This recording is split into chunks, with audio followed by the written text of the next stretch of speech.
오늘 우리 7, 8여전대 어땠어요? 너무 좋죠.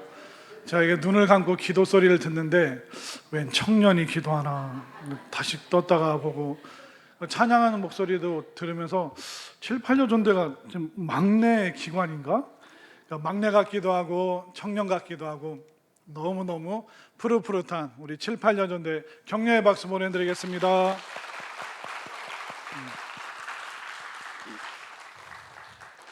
자, 오늘 본문 말씀을 보면 그 모든 세대에 대해서 이제 사도 요한이 언급을 하고 있습니다. 어린아이부터 어른에 이르기까지 모든 세대를 언급하면서 모든 세대가 조심해야 될 게 있다라고 이야기를 하거든요. 자, 한번 볼까요? 어떤 세대가 나오는가? 12절, 오늘 17절부터 17절까지 봉독해 주셔가지고 너무 감사한데 12절부터 보겠습니다. 자, 12절에 보면 자녀들아 라고 나오죠.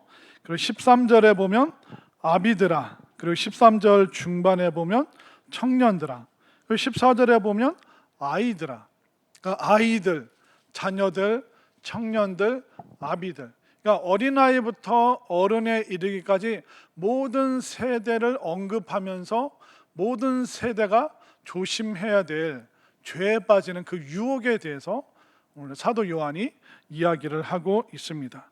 특별히 모든 세대가, 그러니까 어린아이도 그렇고 어른도 다 여기서 벗어나지를 못한다. 이 죄는 모든 사람이 진짜 조심해야 된다.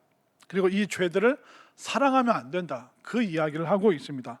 자, 그러면 조심해야 될 것이 있는데 세 가지가 16절에서 나오고 있습니다. 자, 16절 함께 읽습니다. 시작.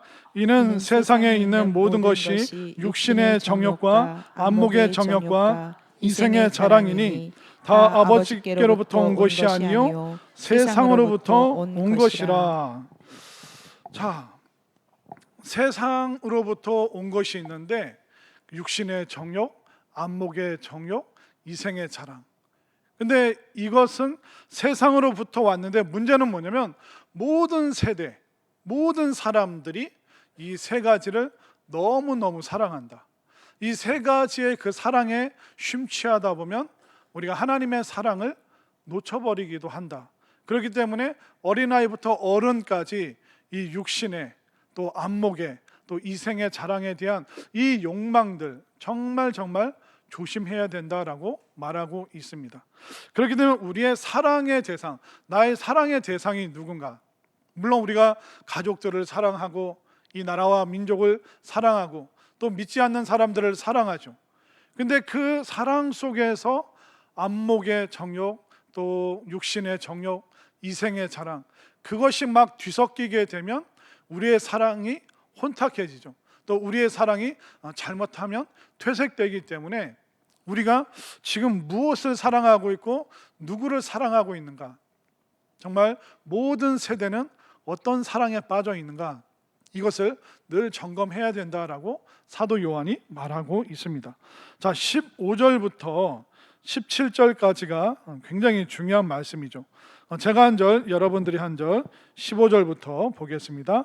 이 세상이나 세상에 있는 것들을 사랑하지 말라. 누구든지 세상을 사랑하면 아버지의 사랑이 그 안에 있지 아니하니. 이는 세상에 있는 모든 것이 육신의 정욕과 안목의 정욕과 이생의 자랑이니 다 아버지께로부터 온 것이 아니요 세상으로부터 온 것이라. 함께 읽겠습니다. 이 세상도 그 정욕도 지나가되 오직 하나님의 뜻을 행하는 자는 영원히 거하느니라. 아멘인가요? 그렇기 때문에 우리 사람을 사로잡고 있는 어린아이도 또 나이 많은 어른도 사로잡고 있는 이 죄의 근본이 무엇인가? 이 근본적인 욕심이 무엇인가? 죄를 짓게 하는 그 통로가 무엇인가? 거기에 대해서 정확하게 요한이 설명을 하면서 우리의 사랑의 대상이 무엇이 되어야 되는가? 우리의 사랑의 대상이 어떤 것이 되어야 되는가? 여기에 대해서 짚어주고 있습니다. 자, 먼저 그 16절에 나오는 첫 번째가 뭡니까? 육신의 정욕이라고 합니다. 우리는 다 몸을 갖고 있죠. 근데 이 몸은 감각을 사용해서 선한 일을 하기도 하고 감각을 통해서 때로는 죄가 들어오고 감각으로 우리가 죄를 짓기도 합니다. 대표적인 그 5가지 오감이 뭐가 있습니까? 이렇게 우리가 그 피부로 느끼는 촉각이 있죠. 그리고 맛있는 거 먹을 때 느끼는 미각, 그리고 후각, 그 귀로 듣는 청각, 눈으로 보는 시각. 그러니까 우리 육신의 정욕이라는 것은 뭐냐면 우리 몸으로 받아들이고 우리 몸으로 느끼는 이 모든 것이 그냥 순수한 그대로 있는 것이 아니라 우리가 느끼는 이 오감을 잘못 사용하면 이 오감이 죄의 통로가 되어서 좋지 않은 것이 세상의 것이 이 감각을 타고 들어온다라고 말하고 있는 것입니다. 우리에게는 이게 촉각이 있죠. 근데 이 촉각의 유혹이 뭘까요? 가끔 여러분들 그 아이들, 그 우리 교회 꼬맹이들 있잖아요. 애기들 막 말도 안 듣고 밥도 잘 안 먹고, 근데 이게 머리 쓰다듬으면 어떻습니까? 아이고, 우리 애도 요만할 때가 있었는데, 애들 머리 쓰다듬으면 그 촉각 속에서 우리의 기억을 떠올립니다. 또 강아지나 고양이 키우시는 분들은 어때요? 아이고, 우리 누렁이 이게 쓰다듬어 주면 이제 어떻게 보면 사람이 또 그 친밀한 동물을 통해서 우리가 힐링을 느끼기도 합니다. 그런데 우리가 또 촉각을 발휘할 때 검은 봉다리를 만지는 느낌과 검은 명품백을 만지는 느낌, 이 촉감은 굉장히 다릅니다. 여러분들 가능한 한 검은 봉다리보다 까만 명품백 들고 다니시길 바랍니다. 여기는 너무 순진하셔가지고 지금 표정이 우리는 봉다리로 충분해요 목사님, 명품 필요 없어요 그러시는데, 그러니까 우리가 이 촉감, 나도 저런 이렇게 막 좋은 외국에 있는 무슨 가죽이죠? 뭐 양가죽, 뭐 악어 가죽, 야 이게 밍크 이거 한번 만져봐 막. 그러면 우리가 그 촉감을 통해서 때로는 욕망과 욕심, 때로는 쾌락이 들어오기도 합니다. 여러분들 그 명품백 구분하는 방법 아시죠? 명품백 들고 갈 때 비 오는 순간 가방을 위로 들면 명품이에요, 짝퉁이에요? 근데 비가 올 때 그 가방을 품에 안고 내가 비를 맞으면서 뛰면 그게 뭐예요? 명품이죠. 이따 집에 갈 때 우리 7, 8년 전에 어떻게 하고 가는지 우리 한번 다 뒤에서 지켜보도록 하겠습니다.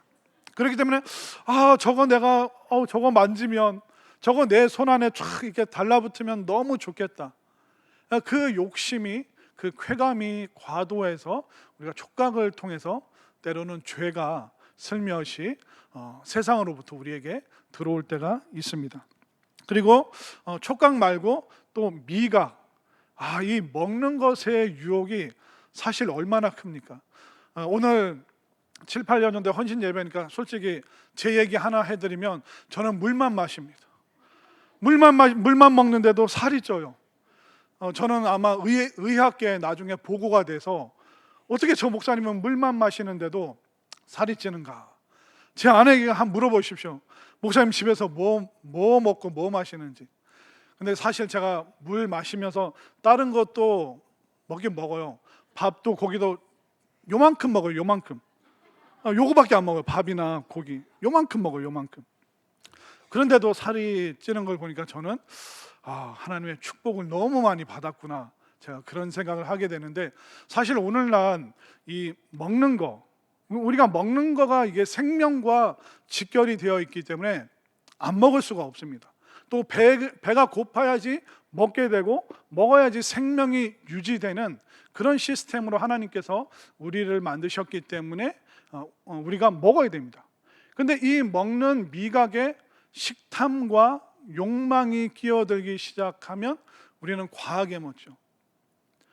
제가 대학생 될 때쯤, 그때 한국의 선풍적인 인기를 끌었던 게 뭐냐면 고기 뷔페.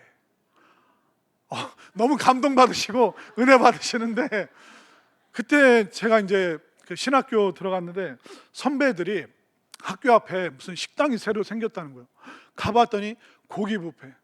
제가 한 번도 본 적 없는, 그러니까 뭐 결혼식이나 그런 데 가면 이렇게 반찬 여러 가지 뷔페 같은 건 있잖아요. 근데 고기를 무한정으로 먹을 수 있다는 거예요. 그래서 선배들이 이제 거기 막 데리고 가고, 심지어 어떤 선배는 가방에 몰래 콜라를 콜라 들고 와서 막 마시고, 그래서 사장님한테 막 혼나고, 야 이게 뭐 하는 거냐고. 그때 막 고기 뷔페가 선풍적인 인기를 끌었습니다. 그러다 보니까 막 과하게 먹죠. 그래서 제가 몇 번 배가 찢어질 뻔한 그런 여러분들 안 그런 것처럼 웃으시는데, 사실 이 미가 단순히 생명 유지가 아니라 예쁘게 또 맛있게 정말 보암직하게 만든 그 수많은 우리를 유혹하는 그 식탐을 자극하는 것들이 우리 주변에 너무나도 많이 있습니다. 침 좀 닦으세요. 자꾸 먹는 얘기하니까 침을 흘리시는데, 우리 권사님들 침 좀 닦으세요. 이 미각을 먹는 걸 통해서 우리가 때로는 실수할 때가 많습니다. 그 중세 시대 때 가장 탁월한 신학자였던 어거스틴이 그런 말을 했습니다. 꼭 필요한 한계선을 넘지 않는다면 그 사람은 위대한 사람이라고 말할 수 있다. 그러니까 먹는 거 가지고 어떤 그 한계를 넘어서지 않는 사람은 위대하다. 그러나 나는 죄인이기 때문에 결코 그렇게 못한다라고 솔직히 고백했습니다. 그러니까 어거스틴도 이 식탐, 맛있는 거 먹고 싶은 이 욕망, 그리고 맛있는 거 찾아다니는 이 욕구, 이걸 굉장히 절제하기 어려웠다라고 어거스틴도 그렇게 솔직하게 고백을 했습니다. 우리가 적정량만 먹는 거는 사실 불가능한 그런 시대를 살고 있습니다. 아까 여러분들 식사하시면서 저한테 다 인사하셨죠? 그런데 여러분들 먹으면서 그 뭐가 또 부족해요? 고기가 부족해요. 저는 다 먹고 딱 일어났는데 어떤 집사님이, 목사님 고기가 없어요. 그래서 가서 달라고 하세요. 왜 나한테 그러세요? 그러니까 우리는 그러니까 적정량을 지키고 그 정도에서 멈추는 게 참 어렵습니다. 여러분들 하루에 몇 끼 드세요? 한 끼 줄여서 4끼 먹잖아요. 아침, 점심, 저녁, 잠자기 전에 또 뭐 먹어요? 간식. 얼마나 이 먹는 거를 조절하는 게 어려운 세상입니다. 또 뭐 멋진 요리사들이 나와서 맛있는 거 이렇게 촤 이렇게, 또 요즘에 이렇게 쉽게 요리해서 먹을 수 있습니다. 그렇기 때문에 이 미각의 유혹, 이게 참 우리에게 굉장히 강력한 욕망이죠. 자, 촉각, 미각. 미각과 붙어 있는 게 뭐냐면 후각입니다. 여러분들 그거 아세요? 후각이 없으면 맛을 못 느낍니다. 여러분들 이따 집에 저녁에서 코 막고 뭐 드셔보세요. 냄새를 못 맡잖아요. 그러면 이게 미각과 어우러지지 않으면 내 미각이 맛을 못 느낍니다. 그렇기 때문에 미각과 후각은 함께 붙어서 냄새를 맡으면서 그냥 내가 배가 터질 것 같은데도 더 먹고 싶어. 여러분들 한번 지금 상상력을 발휘해 보세요. 어디 빵집 딱 문 열고 들어가는 순간 무슨 향이, 무슨 냄새가 확 납니까? 여러분들 베이커리 카페 좀 다니세요. 교회만 오지 마시고 거기 가서 커피도 좀 마시고 빵도 좀 먹고. 여러분들 그 빵 냄새가 확 얼마나 고소합니까? 그리고 여러분들 치킨집 앞을 지나가 보십시오. 기름에 튀긴 건 운동화도 맛있더라고요. 여러분들 그 튀김 냄새 그러니까 이 후각이 미각과 어우러져서 모든 기억을 떠올리는 거예요. 청국장 냄새를 맡잖아요. 그러면 고향, 옛날 시골, 할머니, 엄마. 이게 이 후각이 미각과 어우러지면서 모든 추억도 다 총동원시킬 때도 참 많습니다. 그러면서 이 미각과 후각이 잘못 어우러지면 우리가 탐욕적인 그런 사람이 될 수도 있기 때문에 잘못하면 이것이 우리에게 큰 유혹과 죄짓는 거리가 될 수 있죠. 그리고 네 번째, 자, 촉각. 기억하세요? 촉각, 그 다음에 뭐죠? 미각. 정신 좀 차리세요. 자, 촉각, 미각, 후각, 그 다음에는 뭘까요? 청각. 귀로 듣는 게 왜 죄의 통로가 되나요? 여러분들이 버스나 뭐 이렇게 버스 타고 뭐 길 가다 보면 계속 노래 소리가 들리죠. 카페 가서 앉아 있어 보십시오. 그러면 계속 옛날 노래 들으면 그 노래가 귀에 아른거려서 계속 우리가 집에 가면서도 집에 가서도 뭐 이게 계속 입에서 되뇌이는 거예요.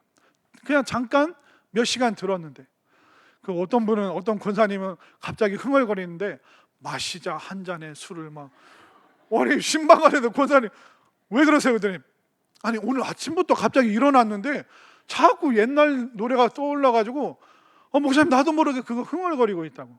그러니까 우리가 이 귀로 듣는 것이 우리 머릿속을 지배해서 우리 입으로 들은 게 계속 나오도록 합니다.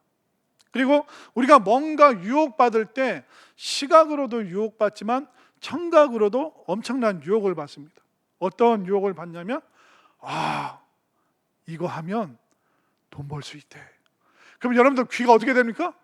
노력하지 않고도 돈 벌 수 있어. 그러면 이게 귀가 쫑긋 섭니다. 예전에 저도 이제 남전도회 분들 이제 서울에 있을 때 쭉 신방을 다니고 또 예배 드리고 기간 모임 끝나고 식사를 하다 보면 옛날에 실수했던 것들을 이제 남자 집사님들이 막 이렇게 하소연 비슷하게 또 재밌게 이야기를 하시는데 그분들이 이 청각으로 유혹받는 게 뭐였냐면 돈 버는 거. 이거 하면 돈 번다. 그래서 어떤 한 분은 베트남 물고기 사업에 투자를 했다는 거예요. 그게 무슨 얘기예요? 했더니 아는 어떤 지인이 얘기를 해주는데 베트남 거기 물도 많고 고기도 많고 이 뭐 틸라피아라는 물고기가 있는데 이거 그냥 풀어놓으면 되는데 이렇게 양식장 이렇게 땅 파고 물 담고 치어 넣고 요거 한 1,000만 원, 2,000만 원만 이게 투자를 하면 그 동남아에서 그 물고기 그냥 혼자 큰다고. 그 한 번만 투자하면 평생 물고기가 물고기 낳고 물고기가 물고기를 낳고 그럼 틸라피아 이게 떠가지고 이게 막 수출하는데 거기 이거 그냥 앉아서 돈 버는 거라고. 여러분들도 솔깃하시죠? 제가 양 목사님이 이따 돈 수금하러 다닐 거니까 솔깃하신 분은 양 목사님께 문의를 해보세요. 그러니까 그냥 앉아서 그냥 돈 버네? 야 물고기가 물고기를 낳지. 그래 동남아 열대 기후 속에서 그 물고기 잘 자라겠네. 그래서 아는 지인을 통해서 베트남에 1,000만 원 보내고 2,000만 원 보내고 그러다가 그 현지에 있는 사람이 연락이 됐을까요? 연락이 어느 순간 두절이 됐을까요? 어떻게 아세요? 어느 순간 한국에 있는 지인도 연락을 안 받고 베트남에 있는 현지인도 연락을 안 받고. 혹시 베트남 물고기 투자 얘기 들으신 분 있다면 빨리 저한테 오셔서 기도 받으셔야 됩니다. 그리고 어떤 분은 또 필리핀 돼지 사업에 투자를 하신 거예요. 똑같아요. 패턴은 똑같아요. 필리핀이 이게 야자수랑 풀이 얼마나 많냐. 돼지 풀어놓으면 혼자 풀 뜯어먹고 혼자 새끼 낳고 그럼 그 새끼 장에 나가서 팔고 이거 앉아서 떼돈 버는 거라고. 한번 생각을 해보세요. 돼지가 새끼 낳고 금방 낳잖아요. 많이 낳잖아요. 그러니까 이분도 필리핀에 돈을 1,000만 원 보내고 또 얼마 보냈어요? 2,000만 원 보내고 또 보내고. 자 그러면 그 필리핀에 계신 현지인분이 연락이 됐다? 연락이 두절이 됐다? 네. 다 똑같은 패턴으로 그런 사기를 당하는 일이 뭘로? 손쉽게 돈을 벌 수 있는 그런 방법이 있어? 뭐가 올라가? 이게 우리 귀에 청각에 딱 잡히는 순간 때로는 우리가 속을 수도 있습니다. 물론 우리를 일부러 속이려고 하지 않는 그런 친인척분들도 있습니다. 그러나 그분들이 들은 그 이야기도 선한 의도로 우리에게 전달해 줬지만 때로는 그것이 우리 인생의 큰 올무가 될 때도 너무 많습니다. 저는 서울에서도 봤고 평택에서도 봤고 제 주변 친척들 안에서도 너무 많이 봤습니다. 그러니까 다른 게 아니라 이거 하면 돈 벌어 줄게. 그 이야기들이 청각을 통해서 세상 유혹이 우리 속에 슬그머니 또아리를 틀 때가 얼마나 많습니까?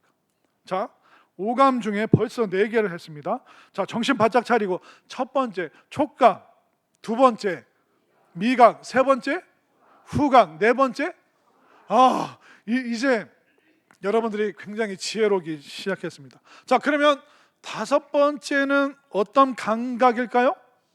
그렇죠. 시각. 그런데 이 시각이 얼마나 강렬한 유혹인지 사도 요한이 따로 떼내어서 거기에 대해서 설명을 하고 있습니다. 자, 16절을 다시 한번 보십시오. 16절에 보면 이는 세상에 있는 모든 것이 육신의 정욕과 안목의 정욕. 그러니까 육신의 정욕은 5가지 감각을 통해서 들어오는데 그 5가지 감각 중에서도 가장 강렬한 유혹이 안목의 정욕. 보이는 걸로 유혹을 받고 보이는 걸 통해서 우리가 강력한 호기심을 드러내면서 죄짓기도 하고 죄에 빠지기도 하고 때로는 우리를 넘어지기도 하는 가장 강력한 오늘날의 유혹이 뭐냐면 안목의 정욕. 우리가 이 눈으로 귀로도 감각으로도 후각으로 미각으로 근데 이 눈으로 보이는 것만큼 더 강렬한 자극이 없습니다. 제가 그 중학생 때인가 그때 이제 학교 앞에 이발소가 있었는데 그 이발소 사장님이 참 지혜로운 게 뭐냐면 이발을 다 마치고 머리 감은 애들은 그 안쪽 방에서 쿵푸 영화를 볼 수 있게 그걸 항상 틀어주셨어요. 그 방에는 누구만 들어갈 수 있어요? 예, 이발한 친구들만. 그러니까 이발을 안 한 사람은 밖에서 멀찍이서 이렇게 봐야 되는 겁니다. 근데 이발한 사람들은 당당하게 들어서 탁 앉아서 보는데 중국 그 무술 영화 보고 나오면 그 중학생들이 다 어떤 제스처를 할까요? 네, 막 다 이러고 막 뭐 학이다 나는 용이다. 뭘 보잖아요? 그럼 그걸 따라하게 돼 있습니다. 왜? 뇌리 속에 잔상이 남아 있기 때문에. 저는 아직도 제가 국민학교 3학년 여름방학 끝나서 가을 그 2학기 들어가기 전날 봤던 토요 영화를 아직도 머릿속에 기억하고 있습니다. 제가 국민학교 3학년 여름방학 끝나는 그날 밤 토요일 날 이제 토요 영화인가요? 뭘 봤냐면 어셔가의 몰락. 이게 공포 영화입니다. 흑백 영화거든요. 어셔가라는 게 무서운 으아 벌써 두렵죠. 그 시커먼 장면 속에서 그 집안에서 일어나는 끔찍한 일들인데 무서운데 안 보고 싶은데 제 눈이 거기에 사로잡혀가지고 아직도 그 무서운 사람이 계단에서 뚝 나타나서 저벅 내려온 게 아직도 뇌리에 기억이 나요. 그리고 여러분들 우리 한국 사람들이 다 아는 초가 지붕 위에 여우가 있는 전설의 타양. 6시 내 고향이가 무슨 고향이죠? 전설의 고향. 그 아직도 기억나시죠? 누구 다리 내나? 이거 다 기억하잖아요. 그 장면 벌써 이제 생각이 나고 부슬부슬 비가 내리고 쇳내가 봤구만요 하면서 막 이렇게 얘기하는 거. 그러니까 그 무서운 장면 떠올리면 이게 눈으로 들어온 게 아직도 기억에 남아서 소름이 쫙 끼치는 거예요. 그리고 무술 영화 보면 괜히 막 따라하고 나 멋있지, 나 무섭지 막. 그러니까 우리가 눈으로 본 게 우리 기억 속에 너무 오랫동안 자리 잡습니다. 그리고 어른들이 걱정하는 게 아이들이 음란한 거, 또 좋지 않은 거, 그런 충격적인 걸 보면 이게 뇌리에 남아 있기 때문에 좋지 않은 영향을 주기도 하고 또 머릿속을 교란시키기 때문에 이 시각을 통해서 들어오는 이 유혹과 자극이 굉장히 큰 것이죠. 그리고 이게 대전처럼 이렇게 점잖고 차분한 도시에 있다가 제가 가끔 총동문회 일 때문에 서울을 가야 될 때가 있어요. 서울에 가잖아요. 정신이 하나도 없어요. 가끔 제가 그 차를 운전해서 서울신학대학교 갈 때도 있고 또 총회 본부가 이제 설릉역에 있는데 KTX 기차를 타고 SRT 수서역에서 내립니다. 근데 제가 대전에서는 걸어 다녔거든요. 그런데 SRT 수서역 서울에서 딱 내리는 순간 제가 뭐 하는지 아세요? 막 같이 뛰어요. 막 전철 타러. 사람들이 뛰니까 저도 엉겹결에 막 뛰는 거예요. 그리고 대전 대흥동 또 이렇게 걸어 다니다가 서울 강남 한복판을 가보십시오. 눈을 어디에 둬야 될지 뭐 이쁘고 멋있는 사람도 많고 외국 사람도 많고 삐까번쩍하고 저는 사실 지금 서울 타워를 안 가봤습니다. 거기 들어갔다 저 기절할까 봐. 아니 서울의 남대문만 왔다 갔다 해도 강남 뭐 사거리만 이렇게 좀 왔다 갔다 해도 정신이 하나도 없는데 그 유명한 제일 높은 서울 타워 갔다가 정말 쓰러질 것 같아서 그냥 막 그 세상의 온갖 자극적인 것이 우리 주변에 너무나도 지금 많이 있습니다. 그러다 보면 그 눈으로 보는 것에 대해서 호기심을 갖게 되죠. 호기심뿐만 아니라 그걸 갖고 싶죠. 갖고 싶은데 능력이 안 되면 때로는 무리해서 빚을 지기도 하고 그 빚 때문에 우리가 짓눌리기도 하고 그냥 눈으로 보여지는 그 모든 것 그것이 우리를 자극할 뿐만 아니라 눈으로 보고 싶은 그 호기심을 채우기 위해서 우리의 눈이 쉬지 못할 때가 얼마나 많습니까? 그러다 보니까 이 안목의 정욕으로 우리는 불필요한 호기심을 발휘합니다. 아이고 연예인 누구 어떻게 됐지? 결혼했나? 아이고 이혼했나? 그 남의 사생활에 뭐 이렇게 우리가 관심이 갈까요? 근데 자꾸 그런 걸 우리가 눈으로 보면서 뭔가 호기심을 충족시키고 또 보는 것을 통해서 좋지 않은 것이 우리의 뇌리에 잔상으로 때로는 우리의 마음을 교란시켜서 우리가 엉뚱한 말을 하고 엉뚱한 행동을 하게 하는 그런 온갖 유혹들 이런 육신의 정욕, 안목의 정욕 이것이 우리를 얼마나 힘들게 만듭니까? 또 보이는 걸 통해서 우리는 질투심이 우리에게 들어옵니다. 비교하는 마음이 우리에게 막 들어옵니다. 그러면 견딜 수가 없죠. 내가 너무 초라하죠. 힘들죠. 이게 눈을 통해서 얼마나 많은 자극들이 호기심들이 또 때로는 열등감들이 우리에게 들어오는가. 여러분들 서울 가서 연예인 한번 보십시오. 연예인 한번 보고 거울로 내 얼굴 한번 보고 연예인 몸매 한번 보고 거울로 내 몸 한번 보고 그러면 그 열등감에서 우리가 벗어날 방법이 없는 겁니다. 여러분들이 참 얼마나 이게 귀하고 아름답습니까? 우리 좌우에 계신 분들과 인사하겠습니다. 제일 멋있고 제일 아름다워요. 그냥 억지로 하세요. 억지로. 교회니까 억지로. 제일 아름답고 제일 멋있습니다. 7, 8년 전에 기를 쓰고 하시네. 기를 쓰고 최선을 다하시네. 한 번도 못 들어본 얘기라서.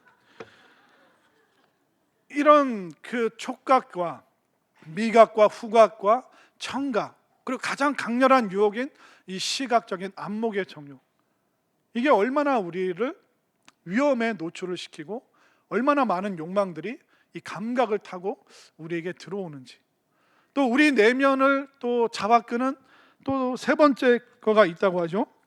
이생의 자랑입니다. 16절을 다시 한번 보시면 육신의 정욕, 안목의 정욕, 이생의 자랑 그러니까 인생의 자랑을 말하고 있습니다. 사람들이 나 좀 우러러 봤으면 좋겠어. 사람들이 좀 나 대단한 존재로 봤으면 좋겠어. 우리가 칭찬은 괜찮은데 나를 우쭐하게 만들고 싶다. 여기까지 가면 위험합니다. 옛날에 그런 책이 있죠. 칭찬은 뭐도 춤추게 한다? 상어도 춤추게 한다인가요? 고래인가요? 언제 바뀌었나요? 칭찬은 고래도 춤추게 한다. 칭찬은 괜찮습니다. 근데 내가 진리에 서지도 않았는데 내가 믿음에 서 있지도 않은데 사람들이 좀 나 좀 알아줬으면 좋겠어. 나 좀 떠받들어 줬으면 좋겠어. 목사님이 나만 우쭈쭈 해줬으면 좋겠어. 이런 마음이 들기 시작하면 계속 서운한 거예요. 왜 안 알아줘? 남편이 나를 안 알아줘. 애들이 나를 알아주지도 않고 교회 와도 나는 7, 8여전도의 회원 중에 한 명일 뿐이야. 나는 좀 사람들이 나를 더 멋있다고 더 예쁘다고 최고라고 칭찬해서 줬으면 좋겠는데 그러니까 진리에 서지도 않고 믿음에 서 있지도 않고 은혜가 충만하지도 않으면서 자꾸 내가 우쭐해지고 싶다. 내 어깨가 쫙 올라가고 싶다. 그러면 우리가 잘못된 우월감에 빠져서 안목의 정욕으로 열등감에 빠지고 그래서 그 열등감을 상쇄시키기 위해서 이생의 자랑으로 그래 교회에서 내가 또 아니면 직장에서 잘 보이기 위해서 그래 비닐봉다리가 웬 말이냐 명품백 그래 뭐 카드 긁어서 귀걸이 목걸이 막 화려하게 사람들에게 자랑을 좀 하고 싶어. 사람들이 나를 선망의 대상으로 현실보다 더 멋있게 나를 좀 봐줬으면 좋겠어. 이런 욕망들이 무한정으로 열려버리면 우리는 끝간데 없이 탐욕적이고, 탐욕적인데 채우는데도 그 허기짐을 견디지 못하는 죄에서 계속 놀아나는 그냥 마귀의 밥이 되어서 이렇게 살지도 못하고 저렇게 살지도 못하고 제대로 된 신앙생활도 행복도 느끼지 못하면서 늘 갈증을 느끼는 그 위험에 빠지기 때문에, 이것은 여기에 있는 우리 어른들뿐만 아니라 사도 요한은 분명히 말하고 있습니다. 아이들아, 자녀들아, 청년들아, 아비들아, 우리 모든 전 세대를 통틀어서 육신의 정욕, 안목의 정욕, 그리고 이생의 자랑, 이건 너무너무 위험한 것이다. 모든 죄가 이것을 통해서 모든 세대에게 지금 들어오고 있다. 그러니까 2000년 전이나 오늘날이나 앞으로 수천 년 후에도 이 죄의 욕망과 이 통로는 여전히 변함없이 우리를 힘들게 할 것입니다. 그렇기 때문에 우리가 어떻게 해야 될까요? 내가 지금 사랑의 대상을 무엇으로 삼고 있는가? 우리가 이걸 스스로 잘 판단을 해야 되는 것입니다. 자, 15절 말씀을 한번 볼까요? 15절 말씀 시작. 이 세상이나 세상에 있는 것들을 사랑하지 말라. 누구든지 세상을 사랑하면 아버지의 사랑이 그 안에 있지 아니하니. 자, 이 말씀을 15절 말씀을 적용한다고 해서 그래, 남편도 사랑하지 말고 애들도 사랑하지 말아야지, 그 말을 하는 게 아닙니다. 여기서 말하는 세상이 뭡니까? 육신의 정욕, 안목의 정욕, 이생의 자랑을 통해서 오는 죄의 것. 그러니까 세상에 있는, 산재에 있는 그 죄의 것을 사랑하지 마라. 죄의 촉감을 느끼고 죄에 가까이 가고 죄의 소리를 듣고 자꾸 죄를 유발시키는 그 호기심 가지고 그걸 바라보지 마라. 이제 시선과 모든 감각을 어디로? 아버지의 사랑으로. 15절 맨 끝에 말하고 있지 않습니까? 아버지의 사랑이 그 안에는 없다.